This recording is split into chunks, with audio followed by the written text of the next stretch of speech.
tuliomba kupata mbolea. Hizi mbolea zitusaidie vijana.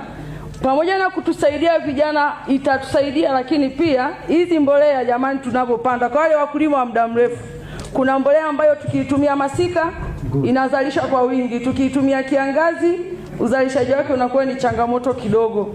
Kwa hiyo tuliomba kwamba ofisi au serikali ione namna ya kutusaidia mbolea zipatikane kwa tuweke mawakala, watuweke mawakala kila kata kukawa na wakala, na wakala mbolea ikipatikana kwa mawakala, kwa mfano kama ikiwa ni masika basi iwe ni mbolea ya kupandia masika, kama ikiwa kiangazi basi iwe ni mbolea ya kupandia kiangazi, na pembejeo hizi zipatikane kwa wakati. Mkuu wetu wa wilaya akasema, je, nikiwapa mfuko mmoja au miwili mnaweza mkafanikiwa? Tukamwambia tunakupa miezi 4 au 5 mkuu wetu, utakavotupa hiyo mbolea sisi tutaonyesha zaidi ya kile ambacho umekifikiria wewe.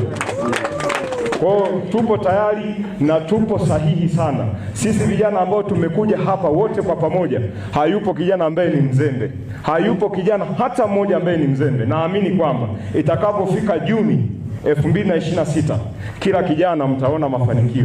Naamini kuna tani nyingi ambazo zimebaki pale, afisa kilimo amezungumza, zile tani ambazo zimebakia sisi tutajijaza na kuziongeza. Naamini kuhusu vijana wa wilaya ya Makete.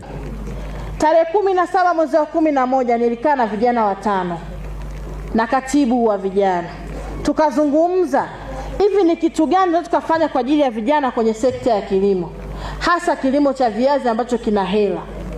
Vijana wale wakasema, mkuu wa wilaya, sisi hatuna maekari mengi. Mimi unakuta nina nusu eka na robo heka, nusu na robo, yani robo 3. Tuna vieneo vidogo. Sisi hatuhitaji mamilioni ya pesa, tunahitaji kusukumwa kidogo. Maeneo tunayo, wazazi wetu wametuachia. Nguvu kazi hapa ndio mahala pake. Hamuendi kutufundisha kulima, hii ndio maisha yetu. Mbegu tunazo, tunapewa na mjomba, tunapewa na baba, lakini pia tunahifadhi mwaka mzima. Lakini tunachokosa ni mbolea. Mimi ninavyomwambia kijana, wekeza kwenye kilimo, nina uhakika atakapolima itamlipa. Kwa hiyo wazo hili la kugawa mbolea bure kwa vijana, inspiration kubwa nimeipata kutoka kwa Mheshimiwa Rais Dr. Samia Suluhu Hassan. Mimi naamini kabisa shughuli ya leo inaenda kuacha tabasamu kwa vijana. Kwa wale ambao wataenda kweli kuchukua mbolea hii na kwenda kweli kupeka kwenye kilimo, tunaamini mwaka